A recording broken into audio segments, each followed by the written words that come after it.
Sir నాకు అలా అరవతాను sir కొంచెం బీపీ. మీ రెండో ప్రశ్న అడుగు. మీకు ఎంత మంది పిల్లలు? ముగ్గురు కానీ వదిలేసాం. అదేంటి సహజీవనం అంటే డేటింగ్ ఏమే కొడితే విక్కిల్లా వాళ్ళ మీద పడతా చూసుకో. ఈ మూడో ప్రశ్న భార్యాభర్తలు అన్యోన్యంగా ఉండాలంటే ఏం చేయాలి?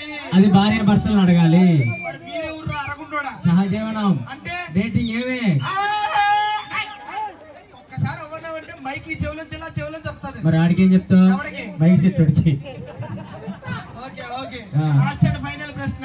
ఓకే మీ ఇంట్లో మీ హవా నడుస్తుందా మీ ఆవిడ హవా నడుస్తుందా? పక్కింటి సుబ్బారావు హవా నడుస్తుంది. సుబ్బారావా? అదేంట్రా సహజీవనం అంటే డేటింగ్ ఏమే ఎవడో ఏదో చేసినట్టు అర్థం. అది నా పిల్లలు నీ పిల్లలు అట్టకూడదు. ₹1,00,000 రాదు కానీ తిని పడేసిన కప్పులు మేము తీసుకుని వెళ్ళండి సార్.